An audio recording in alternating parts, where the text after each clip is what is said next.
Hello guys, and welcome to another day with Zimaleta. In today's video I'm going to show you Sprinter components. So we're going to be looking at 2012 Mercedes Sprinter vehicle. I just want to show you guys in this video where things are at. Since the people were over there anyways at my house, I kind of decided to show it to them, but record a video for you guys as well. So hopefully you guys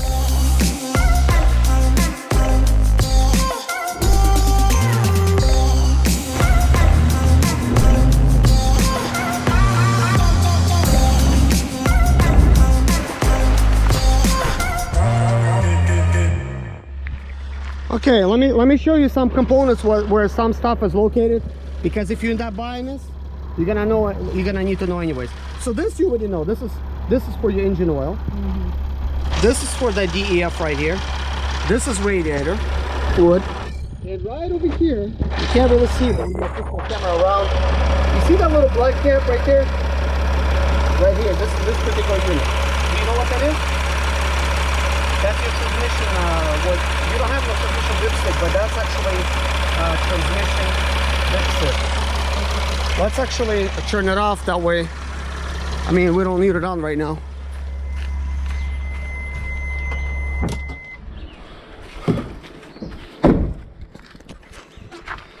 So in order to pull this transmission dipstick, well, there's no dipstick, but this little plasticky piece, you see it, right? It's like right there. I don't know if you can see it. If you're gonna try to pull on it, you're not gonna be able to pull it off, and that's because it's locked. It's locked right now. Right there. Yep. So stand on this side and take a good look, kind of like in the corner of it. You see? Yeah, you see where the corner is? You see, like on the top, it's a plastic. Like it looks like plasticky. There's a little hole inside. Well, on the very top.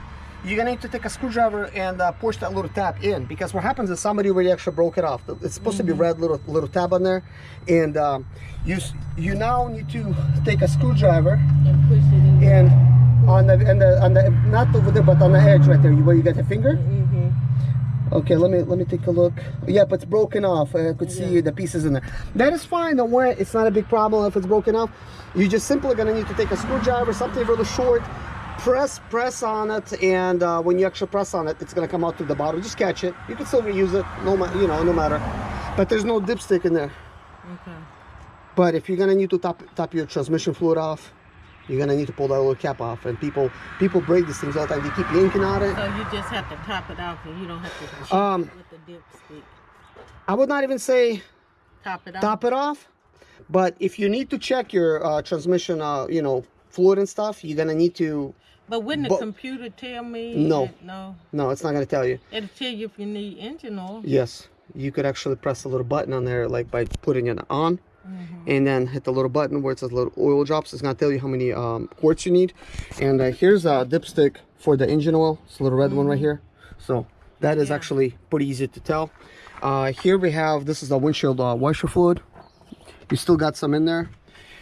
Here in this little cap, do you know what that is? There's not a cap on it. Yeah, there's no cap. It's not gonna harm anything, and you could probably get this off another vehicle and stick it on there. You should be good. You see that thing? Do you know what that is? Power steering or yep, something? you got it. That's power steering fluid. Brake fluid. You got the brake fluid in here. So you're actually pretty mechanically inclined, when it comes to this kind of stuff, because a lot of people, they don't know this kind of stuff. I'm just gonna give you some tips when it comes to this vehicle. This is obviously your air, that's where air comes in, but right at the bottom of it, you're gonna have the fuel filter. These fuel filters you're gonna need to replace about every 40,000 miles. You could let it run to like 80,000, but if you don't replace it, it's actually gonna run sluggish like this, like it's running right now, like really slow. A lot of times it's that fuel filter. So I mean, we're getting some codes. So the codes are telling me, you have an intake that's kind of like, being stuck in there. But if the filter's not letting it go through, then it causes the sensor to. The fuel filter's not. You're probably not getting enough fuel. Because that's actually the way it's going to behave on a highway. Like when you're going to be driving, it's not going to accelerate good. Right. So that fuel filter, $40 probably, but this no, it's on the bottom. filters in the bottom. Let me show you what that looks like. That's a fuel filter right there. You can see it. Just be careful when changing it. Those things are plastics, are so easy to break on these things. But that is right there, round thing. You're gonna need to obviously undo all that stuff and replace it. But chances are nobody replaced that fuel filter for a while. People just, you know, they let it go and they don't do no service on it. Well, it might have been, like I said, it was losing compression, but one of these hoses was like gone. You can stick your hand down in it. So was it did you have to reattach the hose? I put another hose on it. Okay. So also I was gonna tell you another thing, and this is what you just mentioned. You see, you plug this thing up to the turbo, right? A lot of times it's off on the turbo right there. People don't know that it's off on the turbo. They don't know why. They have like no pressure. But this hose will slip off the turbo. So I see you got it nicely zip tied in there, like everything is zip tied. Using a normal clap on there. So that is good. But basically, if that thing goes off, then it's not gonna be pulling good. But I would replace that fuel filter. And I would really not go off what the guy's gonna be telling you, or gal who you're buying this from. When they did it, usually people just tell you anything just I'm not gonna ask them about the fuel filter. Okay, yeah.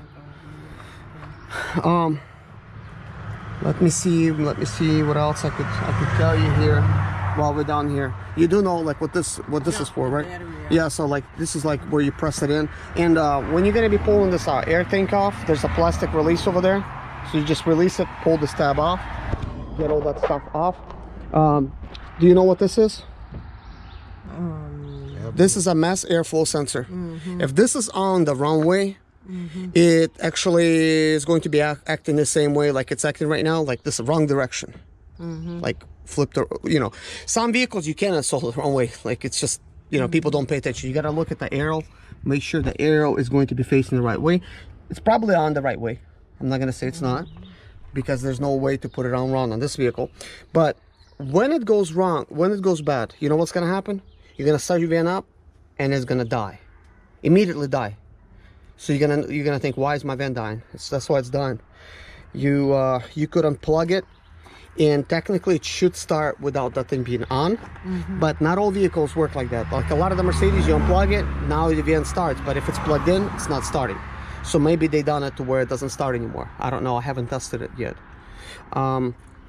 Then you got the intake manifold right there. A lot of these sensors are gonna be like very difficult to get to. But are they expensive? Probably 50-80 bucks a piece. I would recommend get the original stuff, because not original stuff, they don't have the right fitment and they might not even last. But as far as sensors goes, yeah, just always get original. Do you know what this black thing is? Rusty looking thing. This right here. That's in front of the engine.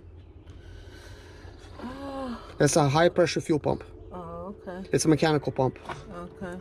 It looks pretty rusty and pretty. Yeah, don't worry. It's made like that. But if this thing fails, it's gonna have diesel leaking from the bottom. You're not gonna be able to really see it, but it's not really leaking from the bottom of the unit. It's leaking from the behind of the unit, and it's gonna drip right in your belts, cause your belt to slip off. And this time they didn't mount it on top of the alternator. The alternator is over here, but on an older vehicle, it's just mounted right, like the way it's mounted, that diesel actually gets in your alternator and makes your alternator go out a lot quicker. But all it is with those, they cost $2,500 to replace, by the way, that little black thing. You could find it cheaper, but that's what the dealer's gonna have it, and they're probably gonna have a $1,900, and they're gonna want your unit as a core charge, because then they're gonna refurbish it and sell it to somebody else. But usually what goes on with these things is you pop that thing off, it's got bolts in the back, they got loose. Just tighten up them bolts. The bolts are facing the engine. So it is not the bolts that's holding it, it is the bolts that's holding the pieces together, this different metal. You're mostly gonna use it in the south over here, right? You're not gonna take it up north, so you're not gonna see this problem. usually, but in the wintertime when it gets cold, the way the metals are made, they're put together, is that the metal shrinks and it causes a diesel to leak. So you start the vent up and a very cold, you're gonna come towards the bottom, you're gonna see like something leaking, and you're gonna smell it's diesel. You're gonna be like, where is that coming from? Yeah. But as far as the sensors, yeah, like replace intake manifold sensors, and Is this an ordinator right there? yes, it is. But I'm getting ready to make a lot of videos on this model. I'm gonna basically see some stuff I can't really show because it's kind of like hidden. But I'm gonna take all this front end apart, and I'm gonna basically get into. I'm gonna be disassembling the whole engine. So I'm gonna tell my viewers exactly what they're looking at, and perhaps it's gonna help somebody service the vehicle. But just to disassemble a little bit of this thing, you know, costs thousands of dollars. My name is Serge Zimaleta. I'm 37 years old, and yes, I experienced success after buying my first home for cash. Back in 2011, I was broke, but I learned to solve problems on my own. Now, I'm helping others to solve their problems. I know what pitfalls to avoid to stay profitable in business. Need motivation to be more successful in your life? Do you have Sprinter, Expedite, or business problems? Then subscribe. Let's find creative solutions to your problems. Hit the bell notification so you don't miss any of my helpful videos.